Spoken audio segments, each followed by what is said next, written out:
अस्सलामुअलैकुम दोस्तों। I know कि मुझे देखकर आप लोग काफ़ी हैरान हो रहे होंगे, but first of all it's my birthday, so happy birthday to me. और उसके बाद आज की वीडियो थोड़ी डिफरेंट है क्योंकि ये एक रिस्पॉन्स वीडियो है, हमारी नॉर्मल वीडियो की तरह नहीं है। और ये वीडियो है धुरव राठी यूट्यूब चैनल के बारे में। आप सभी लोग यकीनन उनके नाम से वाकिफ़ होंगे। वो एक इंडियन बहुत ही बड़े एजुकेशनल यूट्यूब चैनल को चलाते हैं। तकरीबन 11 मिलियन के करीब उनके सब्सक्राइबर हैं। और हाल ही में उन्होंने एक वीडियो अपलोड किया जिसके अंदर वो क्रिश्चियनिटी, मुसलमान और यानी इब्राहिमिक रिलीजन और हिंदुज़म के अंदर जो कॉमन चीज़ें हैं, कंपैरेटिव रिलीजन स्टडी जो है उसका डिटेल एनालिसिस पेश करते हैं कि इन रिलीजन के अंदर क्या चीज़ है जो कि कॉमन है। सबसे पहले तो धुरव राठी का चैनल जो है वो बहुत ही ज़बरदस्त एजुकेशनल चैनल है। वो बहुत ही अच्छी हिस्ट्री पर, रिलीजियस स्टडी या साइंस को बहुत ही अच्छे तरीके से एक्सप्लेन करते हैं। उनका बहुत ही इसके अंदर एक्सपर्टीज़ हैं। उनकी पूरी टीम काम करती है। लेकिन इस वीडियो के अंदर उनसे बहुत सारी मिसकॉन्सेप्शंस हो गई हैं।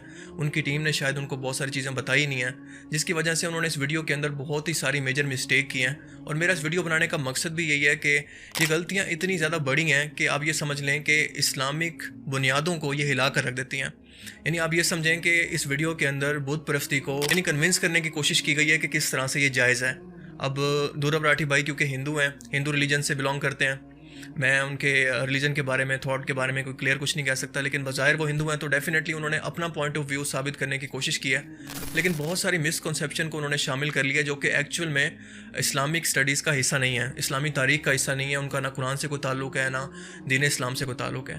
तो उन चीज़ों को आज हम डिस्कस करेंगे और ये वीडियो इसीलिए काफ़ी इंटरेस्टिंग है और आपको एंड तक इसे ज़रूर देखना है ताकि आप इस सिनेरियो को, इस तमाम कॉन्सेप्ट को बेहतर तौर पर समझ पाएँ। तो चलिए शुरू करते हैं। 25 वर्स 17 to 22 में लिखा गया है, भगवान प्रॉफिट मोसेस को खुद कमांड करते हैं कि एक प्योर गोल्ड की मर्सी सीट बनाएं, उनके दोनों तरफ चेरब की मूर्ति बनाएं। भगवान कहते हैं कि वो मोसेस से बात करेंगे इन स्टैचूज के बीच में से। देखें, ये वीडियो तकरीबन 28 मिनट्स की है। अब इस पूरी वीडियो का तो मैं रिस्पॉन्स नहीं कर सकता, लेकिन जो सबसे मेन चीज़ें हैं उनके बारे में हम बात करेंगे और इनको डिस्कस करने की कोशिश करेंगे कि क्या वाकई ही तमाम इब्राहिमिक रिलीजन के अंदर और हिंदुज़म के अंदर ये वाकई बिल्कुल ऐसा है जैसा कि धुरव राठी भाई ने पेश किया उसको। तो सबसे पहले हम बात करते हैं इस्लाम की बुनियाद की। देखें, इस्लाम की जो बुनियाद है ना वो एक दरख्त के ऊपर है। ये समझें कि एक दरख्त है जो आपको नज़र आ रहा है। ये जो दरख्त की शाख है ना, जहाँ से इसकी बुनियाद निकल रही है, ये है तौहीद। तौहीद क्या होती है कि एक अल्लाह को मानना है, एक अल्लाह के सिवा किसी के नहीं माननी, अपनी तमाम ख्वाहिशात को अल्लाह के हवाले कर देना है। यानी अपनी तमाम ख्वाहिशात को अल्लाह के हवाले करने की डेफिनेशन ही इस्लाम है। मुसलमान कहते ही उसको हैं जो अपनी तमाम ख्वाहिशात को पीछे रखे, वो अल्लाह की ख्वाहिशात के मुताबिक ज़िंदगी गुजारे, उसके लिए अल्लाह की तालीमात सबसे पहले हों, अपनी ख्वाहिशात को वो दूसरे नंबर पर रखे, उसी को मुसलमान कहते हैं। तो जब आप इस तौहीद को ही छेड़ दोगे, तौहीद के बारे में ही मिसकॉन्सेप्शन फैला दोगे, तो आपने तो उस दरख्त की बुनियाद को हिला दिया, जिसके बाद उसकी बाकी शाखें यानी नमाज, रोज़ा, ज़कात, हज वगैरह। तो जब आप बुनियाद को हिला दोगे तो डेफिनेटली ये कोई अच्छा साइन नहीं है। तो यही वजह थी कि मैं मजबूर हुआ इस वीडियो को बनाने के लिए, वरना नॉर्मली मेरे टॉपिक ऐसे नहीं होते, आप जानते हैं। और ये वीडियो क्योंकि 28 मिनट्स की है तो मैं कोशिश करूंगा कि टू दी पॉइंट रहकर आपको ये तमाम चीज़ें समझा सकूं, क्योंकि अगर 28 मिनट की वीडियो को मैं एक्सप्लेन करने बैठा तो डेफिनेटली ये तो कोई 2 घंटे या 2.5 घंटे का एक रिस्पॉन्स बनेगा। वो मैं नहीं चाहता कि आपका इंटरेस्ट लूज़ हो, इसलिए मैं सिर्फ टू दी पॉइंट रहकर बातें करूँगा। तो चलिए शुरू करते हैं सबसे पहले पॉइंट की तरफ। धुरव राठी भाई बहुत ही समझदार और इंटेलेक्चुअल किस्म के इंसान हैं। उन्होंने बहुत सारी साइंस के ऊपर और रिलीजन के ऊपर मिसकॉन्सेप्शन, तोहिमात, यानी रिलीजन के अंदर जो तोहमात परस्ती है और रिलीजन को किस तरह से एक टूल के तौर पर इस्तेमाल किया जाता है लोगों को गुमराह करने के लिए, ब्रेन वॉश करने के लिए, उन्होंने बहुत सारी इस पर बहुत अच्छी वीडियोस बनाई है। इवन कि मैंने उनसे बहुत कुछ लर्न किया है। और मुझे तो वैसे इंटेलेक्चुअल किस्म के लोग बहुत पसंद आते हैं, मेरी उनके साथ बहुत बनती है। मैं उनसे काफ़ी प्यार करता हूँ ऐसे लोगों से जो रैशनल थिंकिंग रखते हैं, चाहे वो किसी भी रिलीजन से, किसी भी मजहब से हो। और दूसरी बात कि हम सब इंसान हैं यार, इंसान से गलतियाँ होती हैं, इंसान परफेक्ट नहीं है, इंसान गलती का पुतला है। वो बहुत सारी गलतियाँ करता है, बहुत सारी चीज़ों को सीखता है। आप किसी डॉक्टर से ये एक्सपेक्ट नहीं कर सकते कि उसको मेडिकल फील्ड के अलावा भी उसकी बाकी फील्ड, मिसाल के तौर पे उसको इंजीनियरिंग भी अच्छी आती हो। एक डॉक्टर मेडिकल साइंस को अच्छे तरीके से जान सकता है। तो धुरव राठी भाई जो बाकी रिलीजन पर स्टडी करते हैं, बाकी साइंस को उन्होंने स्टडी किया, बाकी हिस्ट्री को स्टडी किया, तो जब रिलीजन की बात आती है तो ज़रूरी नहीं कि उन्होंने रिलीजन को भी डिटेल के अंदर स्टडी किया। पर मैं रिकमेंड करूँगा कि वो उसको स्टडी करें, क्योंकि रिलीजन बहुत ही सेंसिटिव मामला होता है किसी भी शख्स की ज़िंदगी का। जब आप उसके रिलीजन पर बेबुनियाद बातें करते हैं जिनका कोई रेफरेंस नहीं है, कि जिनका कोई ताल्लुक नहीं बनता, तो डेफिनेटली वो उनके जज्बात को मजरूह करते हैं।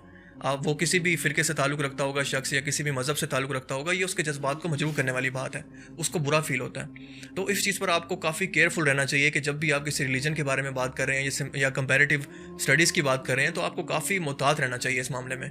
ओवरऑल तो पहली बात तो ये कि बात नहीं करनी चाहिए, लेकिन करें तो टोटली प्रूफ के साथ बात करें। तो कहने का मकसद ये है कि इस वीडियो के बाद जाकर उनको हेट मत दीजिएगा, हम सबसे गलतियां होती हैं, बल्कि अच्छा इंसान तो वो होता है कि जो अपनी गलतियों से सीखता है, अपनी गलतियों से लर्न करता है और नेक्स्ट टाइम उसको दोहराने की कोशिश नहीं करता। तो अगर उनसे कोई गलती हुई है तो वो इंसान है, वो गलती कर सकते हैं, इसमें कोई बड़ी बात नहीं है। अब पहला पॉइंट तो ये है कि ध्रुव भाई की जो वीडियो है इसके अंदर उन्होंने कंपेरेटिव स्टडी की है इब्राहिमिक रिलीजन की, यानी क्रिश्चियन, ज्यू, मुसलमान और अपने हिंदू मज़हब की। तो होना तो ये चाहिए था कि इस वीडियो के अंदर हर एक फ़िरके का, हर एक मज़हब का पॉइंट ऑफ व्यू दिखाना चाहिए था, फ़िरके का नहीं, मतलब मज़हब का पॉइंट ऑफ व्यू दिखाना चाहिए था कि वो मज़हब इसके बारे में क्या सोचता है। पर सबसे पहली नाइंसाफ़ी ये हुई है कि उन्होंने 80% अपनी वीडियो के अंदर क्रिश्चियनिटी के जो टेक्स्ट हैं उनको कोट किया और हिंदू रिलीजन को कोट किया। मुसलमानों का जो पार्ट है, यानी मुसलमानों के जो रिलीजियस टेक्स्ट हैं उनको सिर्फ मेरे ख्याल 20% तक उन्होंने डिस्कस किया होगा टोटली 28 मिनट की वीडियो के अंदर। तो ये एक बहुत बड़ी नाइंसाफ़ी है। आपको अगर कंपैरेटिवली अगर लेकर चलना था तो कम से कम उस पोर्शन को इक्वल रखते ताकि लोगों को बेटर अंडरस्टैंडिंग होती, वो दोनों तरफ के पॉइंट ऑफ व्यू को देख सकते हैं। तो सबसे पहले तो ये गलती है जिसको नहीं होना चाहिए था। देखिए, मैं लॉजिकल होकर आपसे बात करने की कोशिश करता हूँ कि मुझे ये बताएं कि जब भी आप किसी भी फील्ड के अंदर, मिसाल के तौर पर साइंस सब्जेक्ट के अंदर, आप जब भी कोई साइंस कॉन्सेप्ट पढ़ने की कोशिश करते हैं तो वो पढ़ने के लिए आप किसके पास जाते हैं?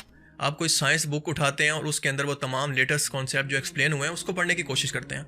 आप कोशिश करते हैं कि जितना भी लेटेस्ट से लेटेस्ट रिसर्च हो ना, मैं उसकी बेसिस पर अपनी रिसर्च कंडक्ट करूं, उसी की बेसिस पर मैं उसको टॉपिक को आगे लेकर चलूं, उसी टॉपिक को एक्सप्लेन करूं। अब तक जितनी भी साइंस के अंदर उस टॉपिक पर रिसर्च होगी, आप कोशिश करेंगे कि मैं उसी को लेकर लोगों को एक्सप्लेन करूँ। तो जब रिलीजियस का मामला आता है ना, रिलीजन का, तो आप ये ढूंढते हैं कि सबसे ज़्यादा लेटेस्ट एडिशन कौन सा है। तो अगर आप इब्राहिमिक रिलीजन की बात कर रहे हैं, उनका कंपैरिजन कर रहे हैं, तो सबसे ज़्यादा लेटेस्ट एडिशन जो अल्लाह की तरफ से कलाम भेजा गया, जो अल्लाह की तरफ से एक रूहानी किताब भेजी गई, वो कौन सी है? आप सब जानते हैं कि वो कुरान पाक है। अल्लाह ताला ने अंजील मुक़द्दस को भेजा, उससे पहले तौरात को भेजा, उसके अलावा आखिर में कुरान पाक को भेजा, उससे पहले कई सहीफ़े भेजे, लेकिन जो आखिरी किताब अल्लाह ताला ने भेजी है, जो लेटेस्ट एडिशन है, जिससे आपको हेल्प लेनी है, वो कुरान पाक है। तो होना तो ये चाहिए था कि इस कंपैरेटिव रिलीजन के अंदर आपको कुरान पाक को कोट करना चाहिए था कि कुरान पाक की तालीमात इसके बारे में क्या कहती हैं। और इस चीज़ का सबूत कि ये तमाम किताबें एक सोर्स से बिलोंग करती हैं, इसके अंदर मौजूद तमाम वो कहानियाँ हैं जो कि आपको सिमिलर देखने को मिलती हैं। ये इस बात का सबूत है कि इसका सोर्स एक ही चीज़ से जाकर मिलता है और वो है अल्लाह की ज़ात। सिमिलैरिटीज़ आपको इसलिए देखने को मिल रही हैं। जबकि आप देखते हैं कि क्रिश्चियनिटी में, ज्यूज़ के अंदर या हिंदुज़म के अंदर, वेदास के अंदर सिमिलर कहानियाँ आपको देखने को मिलती हैं, लेकिन उनकी डिस्क्रिप्शन अलग अलग है। मिसाल के तौर पर आदम एंड ईव का किस्सा मौजूद है, लेकिन उसके अंदर काफ़ी हद तक चेंजेस हैं। तो वो चेंजेस आपको क्यों देखने को मिल रहे हैं? उसकी एक रीज़न है। उसकी रीज़न ये है कि अगर आप पास्ट में जाएं, हिस्ट्री में देखें, तो ज्यूज़ के जो उलमा थे, उनकी कही हुई बातें अपनी आवाम के लिए सब कुछ हुआ करती थी। जिस चीज़ को वो हलाल कहते थे वो लोग उनको हलाल मान लिया करते थे, जिस चीज़ को वो हराम कहते उसको वो हराम मान लिया करते थे। यानी उनकी अजारादारी थी, मोनोपोली थी उन स्कॉलर्स की। तो उसकी वजह से हुआ क्या कि उन लोगों ने अपने फ़ायदे के लिए उन टेक्स्ट के अंदर, यानी अंजील के अंदर या तौरात के अंदर, अपनी मर्जी की चीज़ें शामिल कर ली जो उनको फ़ायदा देती थी। मिसाल के तौर पर ज्यूज़ ने सूद को हलाल कर दिया, उसके अलावा जादू को हलाल कर दिया, हालांकि सख्ती से उनकी टेक्स्ट के अंदर इस चीज़ को मना किया गया था। क्रिश्चियनिटी के अंदर उन्होंने काफ़ी सारी कहानियों को खुद से शामिल कर लिया, डिविनिटी क्लेम कर ली, अल्लाह ताला का बेटा बना दिया ईसा अलैहिस्सलाम को। ये चीज़ें उन्होंने खुद से शामिल कर ली। मिसाल के तौर पर आदम एंड ईव का किस्सा, नूह अलैहिस्सलाम का किस्सा, इसके अंदर आपको डिफरेंस इसीलिए देखने को मिलता है कि इन लोगों ने अपनी मर्जी से इसके अंदर कहानियाँ शामिल कर दी थी। लेकिन अगर आप उस कहानी को रियल के अंदर जानना चाहते हैं कि वो वाक़या क्या था, तो डेफिनेटली आपको कुरान पाक को पढ़ना पड़ेगा, जो कि लेटेस्ट रिसर्च है, आखिरी किताब है। तो इसीलिए मैं आपको रिकमेंड करूंगा कि अगर आपने इन तमाम चीज़ों का कंक्लूजन निकालना है तो कुरान पाक को पढ़े बगैर, इस्लामी तालीमात को पढ़े बगैर आप कंक्लूजन नहीं निकाल सकते। प्रॉफिट इब्राहिम को लेकर कई लोगों के द्वारा माना जाता है कि ये पहले ऐसे फिगर थे जिन्होंने मोनोथीज्म प्रीच किया। मोनोथीज्म का मतलब सिर्फ एक भगवान में विश्वास रखना। माना जाता है, माना तो बहुत कुछ जाता है। कोई कुछ भी मानता है तो क्या हम उसको सच मान लें? जब तक आप रेफरेंसेस कोट ना करें तो इस बात को तो हम नहीं मान सकते। इब्राहीम अलैहिस्सलाम के बारे में ये बात गलत है जो आप कोट कर रहे हैं। इब्राहीम अलैहिस्सलाम वो पैगंबर हैं जिनको तीनों इब्राहिमिक रिलीजन पैगंबर मानते हैं। इस बात पर वो मुत्तफिक हैं, यानी तीनों इस बात को मानते हैं कि वो पैगंबर थे। और तीनों ये बात भी मानते हैं कि हज़रत आदम अलैहिस्सलाम दुनिया के पहले इंसान और दुनिया के पहले पैगंबर थे जिन्हें इंसानों की हिदायत के लिए भेजा गया था। लेकिन तमाम इब्राहिमिक रिलीजन की शुरुआत होती है इब्राहीम अलैहिस्सलाम से, इसलिए इनको इब्राहिमिक रिलीजन कहते हैं। लेकिन इब्राहीम अलैहिस्सलाम खुद क्या थे? चलें ये जान लेते हैं कुरान पाक से कि वो लेटेस्ट एडिशन उसके बारे में क्या कहता है, अल्लाह ताला का लेटेस्ट पैगाम उनके बारे में क्या कहता है, कि वो क्या बिलीव करते थे। इब्राहीम अलैहिस्सलाम के बारे में अल्लाह पाक कुरान करीम के अंदर फरमाता है कि इब्राहीम ना यहूदी थे ना नसरानी। अल्लाह ताला ने क्लियर कर दिया कि ये यहूद नसारा, यानी यहूदी और क्रिश्चियन जो उनके बारे में क्लेम करते हैं कि वो यहूदी थे, क्रिश्चियन थे, ये बात गलत है। वो सिर्फ एक अल्लाह के हो गए थे, वो मुसलमान थे, क्योंकि उन्होंने अपनी तमाम ख्वाहिशात को अल्लाह के हवाले कर दिया था। अल्लाह ताला ने उनसे जो डिमांड किया, अल्लाह ताला ने उनसे जो उनके ऊपर आजमाइश डाली, वो उन पर पूरा उतरे। तो अपनी ख्वाहिश से पहले उन्होंने अल्लाह की ख्वाहिश को सबसे पहले नंबर पर रखा, हर इम्तिहान के अंदर पूरे हुए। और यही तो मुसलमान की डेफिनेशन है कि अपनी ख्वाहिशात को अल्लाह के हवाले कर देना। तो वो इब्राहीम अलैहिस्सलाम क्या थे? वो मुसलमान थे, जिनकी नस्ल से आगे जाकर क्रिश्चियनिटी और फिर ज्यूइज़्म बनी। तो उनकी बुनियाद जब मुसलमान है तो आप खुद सोच लें कि बाकी मज़ाहिब के अंदर ऐसा कैसे हो सकता है कि वो बुनियाद से हटकर एक नया रिलीजन बनाएं। अब ऐसा नहीं है कि तौरात और अंजील पर मुसलमान यकीन नहीं करते, बल्कि यकीन करते हैं। हम इसे अल्लाह ताला की अलामी किताब मानते हैं कि इसे अल्लाह ताला की तरफ से नाजिल किया गया, लेकिन साथ साथ इस बात को भी मानते हैं कि ये अपनी असली फॉर्म के अंदर मौजूद नहीं है। इनके अंदर बहुत सारी कहानियों को शामिल किया गया है, सिवाय उन चीज़ों के जो कि इन तीनों के अंदर कॉमन है। और दूसरी बात, माजरत के साथ कि आपने जिस तरह से वीडियो के अंदर पैगम्बरों को, अम्मा हवा को और इनको जिस तरह से बनाना लिबास के अंदर दिखाया है, चलें गॉड का कॉन्सेप्ट तो कॉमन है, आप दिखा सकते हैं अपनी ऑडियंस को एनिमेशन के तौर पर, लेकिन जिस तरह से आपने पैगम्बरों को दिखाया ये काफ़ी इनअप्रोप्रिएट है। मुसलमानों की काफ़ी दिल आज़ारी होती है। शायद ये बात आपको आपके किसी मुस्लिम स्कॉलर ने या किसी मुस्लिम दोस्त ने या आपके रिसर्च टीम में से किसी ने आपको लाजमी बतानी चाहिए थी। ये एक्सपेक्टेड नहीं था कि आप इस तरह करेंगे, लेकिन बहरहाल ये बहुत ही इनअप्रोप्रिएट है। तो अगर मिसाल के तौर पर अगर आपके हिंदुज़म के अंदर अगर किसी भगवान को इस तरह से बनना जिस्म के साथ दिखाया जाए तो डेफिनेटली मेरे हिंदू भाइयों को भी तकलीफ पहुंचेगी। तो आपको ये बात रियलाइज़ करनी चाहिए कि इस तरह से जो मुसलमानों की सेक्रेड और उनकी मुक़द्दस चीज़ें हैं, मुक़द्दस हस्ती हैं, उनको इस तरह से आप नहीं दिखा सकते इस तरह के ड्रेस के अंदर। ये तो कॉमन चीज़ है जो पूरी दुनिया के मुसलमानों के ज़रिए पूरी दुनिया तक पहुँची है और ये चीज़ आपको फॉलो करनी चाहिए। बल्कि नेक्स्ट टाइम के लिए भी आप इसको लाजमी कंसीडर करें, क्योंकि अगर आपने प्रॉफिट मोहम्मद सल्लल्लाहु अलैहि वसल्लम के बारे में इस तरह की नाजेबा कोई इमेजेस दिखा दी तो ये फ्यूचर में आपके लिए प्रॉब्लम बन सकती है। आप पहले इसको चीज़ को डिटेल में स्टडी करें कि ये चीज़ें दिखाना इस्लाम में अलाउ नहीं है। एडम को बनाने के बाद उन्हें गार्डन ऑफ ईडन में प्लेस कर दिया। इस गार्डन में 2 पेड़ लगे हुए थे। पहले पेड़ का नाम द ट्री ऑफ लाइफ और दूसरे पेड़ का नाम the tree of knowledge of good and evil. भगवान ने कहा कि जो खाना है खा लो, बस इस दूसरे पेड़ से कोई फल तोड़कर मत खाना, बस मेरी एक ही एक कंडीशन है। फिर भगवान ने एडम को सोने भेजा और जब वो सो रहा था तो उसकी बॉडी से एक हड्डी निकाली और उस हड्डी से एक औरत को बनाया। अब मैंने आदम अलैहिस्सलाम की कहानी की मिसाल दी कि तीनों इब्राहिमिक रिलीजन के अंदर ये बयान होती है, इवन के वेदास के अंदर ये बयान होती है कि आदम अलैहिस्सलाम दुनिया के पहले इंसान थे। उनको जन्नत के अंदर रखा गया था। जन्नत के अंदर उन्होंने एक ऐसा दरख्त का फल खा लिया था जिसको खाने से भगवान ने, अल्लाह ने उनको मना किया था और इसी सज़ा के तौर पर उनको जन्नत से निकाल दिया गया। शैतान ने उनको बहकाया था, बेसिकली अम्मा हवा को बहकाया था, जिसके बहकावे में आकर वो गलती कर बैठे, उन्होंने ये फल खा लिया और सज़ा के तौर पर उनको दुनिया में भेज दिया गया। अब देखें, ये कहानी तो ठीक है, ये अपने आप में एक वेरीफाइड सोर्सेज के ज़रिए ये कहानी ठीक है, क्योंकि तमाम इब्राहिमिक रिलीजन के अंदर, तमाम रिलीजियस टेक्स्ट के अंदर हमें ये कहानी देखने को मिलती है।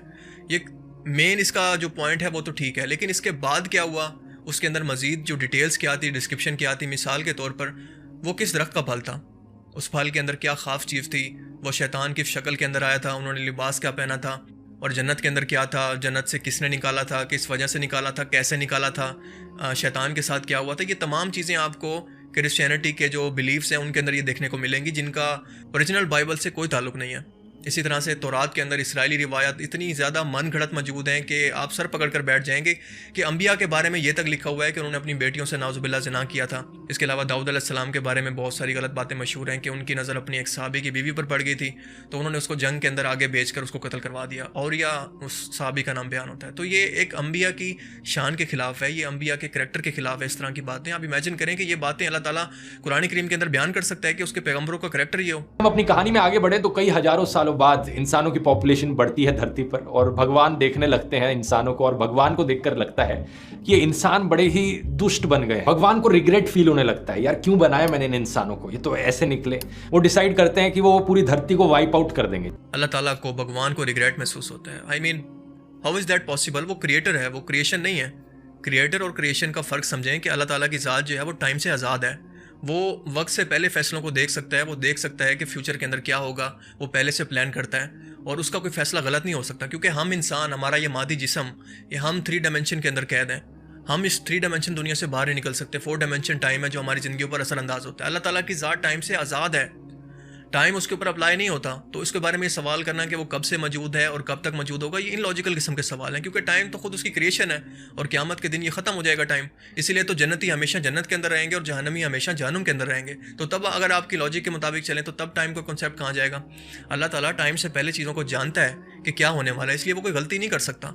तो वो कैसे एम्बेरसमेंट फील कर सकता है कि मुझसे ये क्रिएशन बनने के बाद मुझसे गलती हुई? ये तो हॉलीवुड के जो मूवीज़ के कॉन्सेप्ट हैं, प्रोमेथियस जैसी मूवीज़ की आप मिसाल ले लें, उनके अंदर यही कॉन्सेप्ट दिखाया जाता है कि इंजीनियर्स जो बाहर एक्सो प्लैनेट के अंदर कोई मखलूक रहती है, उन्होंने तजर्बा करके इंसानों को बनाया, उसके बाद वो शर्मिंदा हुए कि हमसे एक गलत तख्लीक बन गई है, तो उन्होंने इसको ख़त्म करने की कोशिश की। ये उस तरह के कॉन्सेप्ट है मूवीज़ के, इनका रिलीजियस आपकी टीचिंग से कोई ताल्लुक नहीं है। तो ये बेबुनियाद कहानी है। ऐसा नहीं हो सकता कि अल्लाह ताला को किसी चीज़ पर रिग्रेट हो, वो कभी गलती नहीं कर सकता। गलती से पाक एब्सोल्यूट ताकत सिर्फ और सिर्फ अल्लाह की है।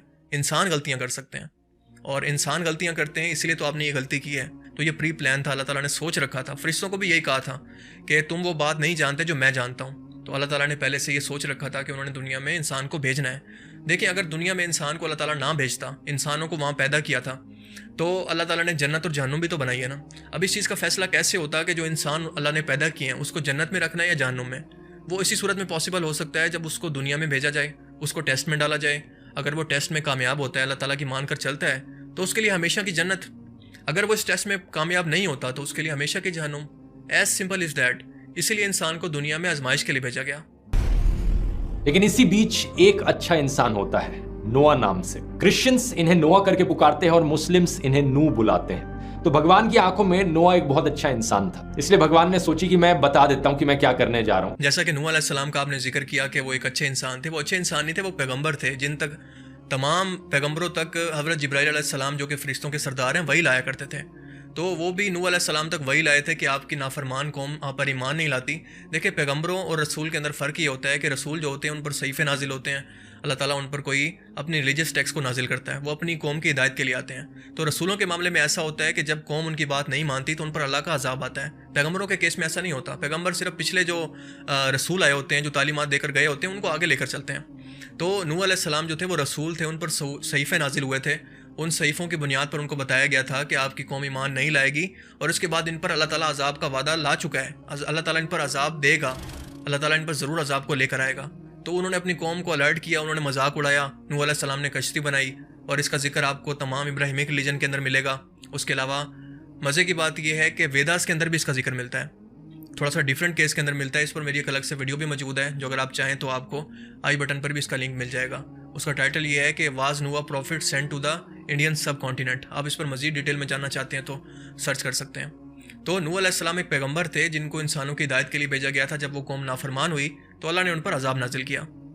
ना तुम्हें इससे कोई फायदा पहुंचना, ना तुम्हें इससे कोई नुकसान होना। इब्राहिम को ऑर्डर किया जाता है कि वो एक बड़ी सी आग के अंदर जाएं, और अगर इब्राहिम सही हैं तो असली जो भगवान है वो असली भगवान उन्हें बचा लेंगे। और इब्राहिम जाते हैं उस आग के अंदर और भगवान उन्हें बचा लेते हैं। इस कहानी के चलते मूर्तियों की पूजा नहीं की जाती जूडाइज्म और इस्लाम में।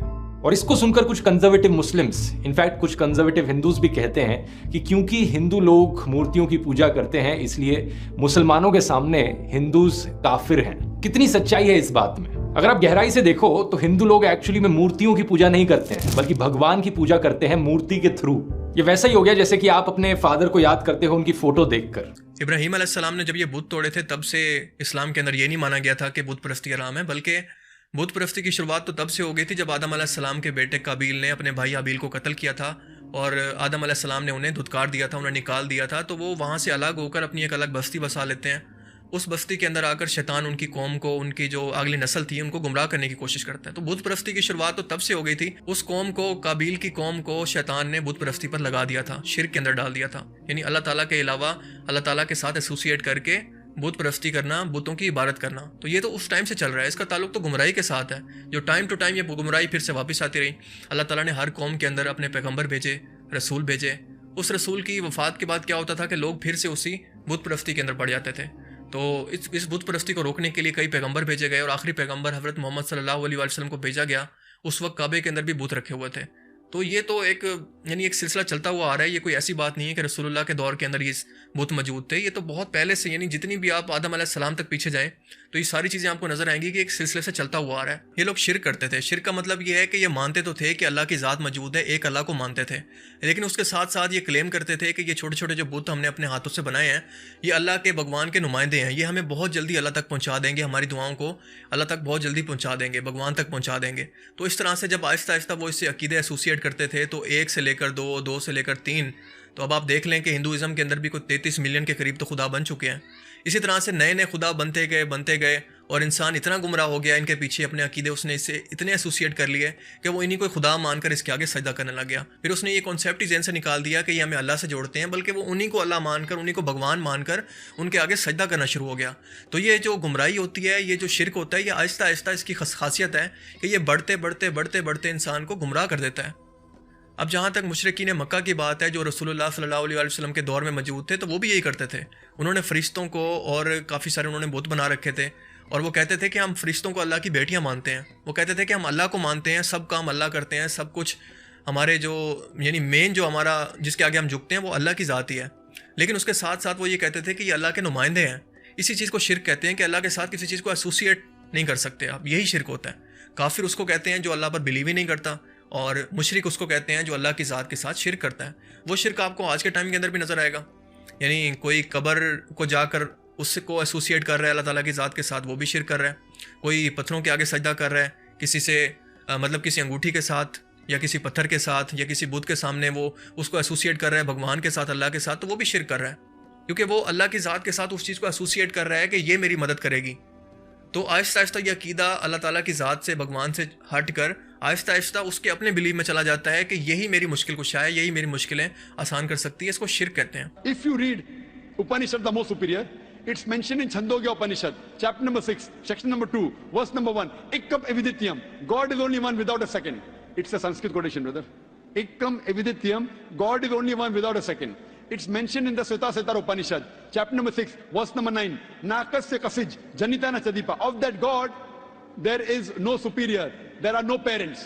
It's mentioned in Svetasatar Upanishad, chapter number 4, verse number 19. Na tastivati asti. Of that God, there is no image. इसलिए इस्लाम में और तमाम इब्राहिमिक रिलीजन के अंदर और इवन के हिंदुइज्म के अंदर भी शिरक से मना किया गया है। हिंदुइज्म के अंदर भी बयान होता है कि भगवान अल्लाह एक है, उसका कोई माबूद नहीं, उसकी कोई स्टैचू नहीं। ये सब कुछ तमाम इब्राहिमिक रिलीजन के साथ साथ वेदास के अंदर भी मौजूद है। तो उसके बावजूद आप देखते हैं कि ये गुमराही नहीं तो और क्या है कि उसके बावजूद हिंदू जो है वो बुतों की पूजा कर रहे हैं। क्रिश्चियनिटी के अंदर आप देख लें, जीसस का मुजस्मा बनाकर उसकी इबादत है, डिविनिटी क्लेम कर ली गई है, उनको अल्लाह ताला का बेटा बना लिया गया है। मुसलमानों के अंदर आप देख लें कि कब्रों से मांगना शुरू कर दिया गया है, ये भी शिरक है। और ज्यूश शिरक कर रहे हैं, वो कहते हैं कि उज़ैर अलैहिस्सलाम अल्लाह के बेटे थे जो 100 साल बाद जिंदा होकर आए थे, तो उन्होंने अल्लाह ताला का बेटा उनको क्लेम कर लिया, जिसकी वजह से वो भी शिरक करने लगे, क्योंकि अल्लाह ताला की ज़ात के साथ उन्होंने किसी और को एसोसिएट कर दिया। अल्लाह की कोई औलाद नहीं है, वो एब्सोल्यूट है, वो अकेला है, क्योंकि अगर अल्लाह की औलाद होगी तो डेफिनेटली वो भी उसी कैटेगरी के अंदर आएगी, उसकी औलाद भी। जैसा कि आप देखते हैं कि मुख्तलिफ मूवीज़ के अंदर जो कॉन्सेप्ट पेश किया जाता है, एक के बाद एक खुदा, आगे वो उसका बेटा, वो उस खुदा का बेटा, तो इस तरह से शिरक का जो सिलसिला है वो फिर से चल निकलेगा। आपको अपने फादर की पिक्चर देखकर और भगवान की इमेज देखकर दोनों में सिमिलैरिटी नज़र आती है, हालांकि ऐसा नहीं है, ये बहुत ही गलत बात है। क्योंकि आपके फादर और भगवान या अल्लाह, क्या उनका रुतबा, क्या उनका लेवल एक जैसा है? क्या अल्लाह ने, क्या भगवान ने आपको ये तालीम दी है कि आप मुझे मूर्तियों के ज़रिए या किसी और टेक्स्ट के ज़रिए या किसी और एक स्टैचू के ज़रिए मुझे पुकारो या मेरी सामने मदद मांगो तो तब मैं तुम्हारी दुआ सुनूंगा? आप लोग तो मानते हैं कि भगवान हर एक चीज़ के अंदर मौजूद है, वो आपके सबसे ज़्यादा करीब मौजूद है, आप उसे जहाँ चाहें पुकार सकते हैं। मुसलमान भी यही चीज़ मानते हैं और क्रिश्चियनिटी और ज्यूस भी यही चीज़ मानते हैं। तो जब अल्लाह ताला भगवान हर इंसान के इतना ज़्यादा करीब मौजूद है तो उसको क्या ज़रूरत है स्टैचूज़ के ज़रिए उसको पुकारने की? वो तो डायरेक्ट आपकी दुआएं सुन लेता है।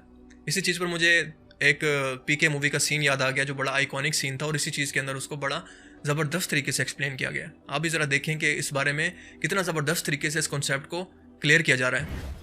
ये भगवान को आप बनाया? जी हाँ, अपने इन हाथों से। आप भगवान को बनाया कि भगवान आपको? भैया भगवान ने हम सबको बनाया है, हमने तो सिर्फ इनकी मूर्तियां बनाई हैं। काहे बनावा तो उसकी मूर्त? ताकि हम इनकी पूजा कर सकें, अपने सुख दुख की बातें कर सकें। करे भीतर ट्रांसमीटर फिट है का? भगवान तक बात पहुंचत कैसे है हा? अरे भगवान को पीछे ट्रांसमीटर की जरूरत नहीं पड़ती, वो डायरेक्टली सुन लेता है। डायरेक्टली सुनत है तो फिर ये मूर्त की क्या जरूरत है? अरे क्या करूं इसका यार, धंधा बंद करवाएगा क्या? तो ये वालिद और आपके भगवान की जो मिसाल है ये कुछ सेंस नहीं बनाती, दोनों का लेवल एक जैसा नहीं है। आप इस मिसाल को एसोसिएट नहीं कर सकते, याद तो कर सकते हैं पिक्चर के जरिए, लेकिन क्या उससे मदद मांग सकते हैं? नोट करने वाली बात यह है कि भगवान की मूर्ति नहीं, किसी दूसरी चीज की मूर्ति के आगे झुकने से मना किया है। अब 5 चैप्टर आगे चलिए, चैप्टर 25 वर्स 17 to 22 में लिखा गया है, भगवान प्रॉफिट मोसेस को खुद कमांड करते हैं कि एक प्योर गोल्ड की मर्सी सीट बनाए। उनके दोनों तरफ चेरब की मूर्ति बनाए। भगवान कहते हैं कि वो मोसेस से बात करेंगे इन स्टैचूज के बीच में से। मेरे भाई, यहाँ पर आर्क ऑफ कॉवेनेंट यानी कि ताबूत सकीना की बात हो रही है। ये आर्क जो था, ये एक संदूक था जिसके ज़रिए अल्लाह ताला मूसा अलैहिस्सलाम से कलाम किया करते थे। ये बहुत ही मुकद्दस संदूक था बनी इसराइल के लिए, यानी याकूब अलैहिस्सलाम की औलाद के लिए। ये बहुत ही मुकद्दस था। अल्लाह ताला वाकई इसके ज़रिए मूसा अलैहिस्सलाम से कलाम किया करता था, पर ये वो चीज़ नहीं थी कि उसकी वो परस्तिश किया करते थे, उसकी इबादत किया करते थे। ये बस एक संदूक था जो कि बहुत मुकद्दस था। जैसा कि खाना काबा हमारे लिए मुकद्दस है, हम सिर्फ उसकी डायरेक्शन की तरफ नमाज पढ़ते हैं। अल्लाह ने हमें बताया कि उसकी तरफ मुंह करके नमाज पढ़ना है। काबे की इबादत नहीं करते मुसलमान, काबे को सिर्फ डायरेक्शन के लिए इस्तेमाल करते हैं। और उस पर एक कपड़ा मौजूद है, उसको इस तरह यानी सजाया नहीं गया कि हम उसकी इबादत करें जाके। जब मुसलमान जाके काबे के सामने सजदा करते हैं तो वो अल्लाह ने हुक्म दिया है कि वो सजदा मुझे कर रहे हो, लेकिन वो सिर्फ एक डायरेक्शन दिखाने के लिए तुम्हें। तो आर्क का मकसद सिर्फ ये था कि वो मुकद्दस संदूक था, उसके अंदर अंबिया कराम की निशानी थी, तो इसलिए वो मुकद्दस था। उस संदूक को उन्होंने बनाया, रेनोवेट किया, तो अल्लाह ताला उनसे कलाम किया करता था। चलें, आपकी बात मैं मान लेता हूँ कि अगर वो संदूक मुकद्दस था और अल्लाह ताला ये बनी इसराइल की कौम उससे मांगा करती थी, उससे दुआएं मांगती थी और अल्लाह ताला उससे कलाम किया करते थे, तो मुझे ये बताएं कि मूसा अलैहिस्सलाम ने तो कोहे तूर पर जाकर एक झाड़ी के ज़रिए अल्लाह ताला से कलाम किया, तो क्या बनी इसराइल कौम झाड़ी की भी इबादत करती थी जिससे अल्लाह ताला ने कलाम किया था? चलें वो भी छोड़ें। क्या कोहे तूर पर जब वो अल्लाह ताला से मुलाकात करने के लिए गए थे तो यहूदियों को तो हम नहीं देखते कि वो कोहे तूर की इबादत करते हों, क्योंकि अल्लाह ताला ने कोहे तूर पर कलाम किया था, उसकी तो इबादत कोई नहीं करता। तो ये एक बिल्कुल इनलॉजिकल सी बात है कि ताबूत सकीना की, आर्क ऑफ कोवेनेंट की पूजा की जाती थी, जिसको रिलेट करके आप ये बताना चाह रहे हैं कि बुत परस्ती इस्लाम में अला हुआ है। ऐसा बिल्कुल भी नहीं है और बहुत सख्ती से इस्लाम के अंदर इससे मना किया गया, और उसकी रीज़न मैं आपको ऑलरेडी बता चुका हूँ कि ये बढ़ते बढ़ते बढ़ते इंसान को काफिर कर देता है। ये 600 AD के अराउंड एक ट्राइब होती थी कुराइश ट्राइब नाम से। ये आज के दिन के सऊदी अरेबिया के रीजन में रहती थी। इनका मानना था कि इनका सेंट्रल भगवान हुबल है, जो एक्चुअली में एक मूर्ति है जो पत्थर से बनी है और जिसका राइट हैंड टूटा हुआ था। जी हाँ, बिल्कुल, हुबल बहुत बड़ा बुत था और इसको वो अल्लाह माना करते थे। मुशरिकीन मक्का वो अल्लाह का दर्जा दिया करते थे कि ये तमाम हमारे बुतों का सरदार है, सबसे बड़ा, यानी अल्लाह से एसोसिएट करते थे। तो देख लें जो बात मैंने प्रीवियसली आपको की कि पहले उन्होंने मूर्तियाँ बनाना शुरू की कि ये हमारे अल्लाह तक पैगाम पहुँचाएंगे, अल्लाह ताला तक, और उसके बाद आहिस्ता आहिस्ता उन्होंने हुबल को बना लिया। हुबल को वो अब अल्लाह के साथ एसोसिएट करने लगे। अब इसके बाद आप नेक्स्ट सोचें कि उनका क्या, उसके बाद वो किस चीज़ को एसोसिएट करेंगे। अब इस मूर्ति को एक्चुअली में तोड़ा जाता है प्रॉफिट मोहम्मद के द्वारा साल 630 AD में। अब इस चीज़ को आप इब्राहीम अलैहिस्सलाम से रिलेट करने की कोशिश करें कि इब्राहीम अलैहिस्सलाम ने भी तो बिल्कुल यही किया था। जो उनकी कौम के लोग थे उन्होंने भी तो यही किया था कि हथौड़ा उठाकर तमाम जो बुतों को तोड़ दिया था, और उसके बाद कहा था कि ये तुम्हारी कोई मदद नहीं कर सकते, ये तो खुद मदद के मोहताज हैं। और रसूलुल्लाह सल्लल्लाहु अलैहि वसल्लम ने क्या पैगाम दिया? देखें, पैगंबर वो भी हैं इब्राहीम अलैहिस्सलाम, पैगंबर मोहम्मद रसूलुल्लाह सल्लल्लाहु अलैहि वसल्लम, पैगंबर और रसूल वो दोनों हैं। इब्राहीम अलैहिस्सलाम भी रसूल थे, अल्लाह के रसूल सल्लल्लाहु अलैहि वसल्लम भी रसूल हैं। दोनों का पैगाम पे आप गौर करें कि उन्होंने एक ही काम किया, बुतों को तोड़ा और पैगाम दिया कि शिरक मत करो। दोनों ने एक ही पैगाम पहुंचाया। तो इससे साबित हुआ कि वही पैगाम जो इब्राहीम अलैहिस्सलाम दे रहे थे वही पैगाम मोहम्मद रसूलुल्लाह दे रहे हैं। इसका मतलब कि दोनों का सोर्स एक है, दोनों पैगंबर हैं और दोनों ही अल्लाह का पैगाम लेकर आए थे। लेकिन शॉर्ट में बताऊं तो ये सारी स्क्रिप्चर्स की जो लाइनें हैं ये बहुत हेविली कंटेक्चुअल है। कॉन्टेक्स्ट के बाहर अगर आप इसे पढ़ोगे तो आपको लगेगा बात तो सही है कि ये सारे वायलेंस को प्रमोट कर रहे हैं, लेकिन कॉन्टेक्स्ट के साथ देखोगे तो आपको समझ में आएगा कि किस कॉन्टेक्स्ट में बात करी जा रही है। ये बहुत अच्छी बात है कि धुरब राठी भाई ने इस चीज़ को स्टडी किया कि इस्लाम के जो कोर्स हैं, इस्लाम की जो कुरान की जो तालीमात हैं उसको किस तरह से सियाको सबाक से हट कर पेश किया जाता है। मिसाल के तौर पर सूरह तौबा की आयत बयान होती है कि काफरों को जहाँ देखो कत्ल कर दो।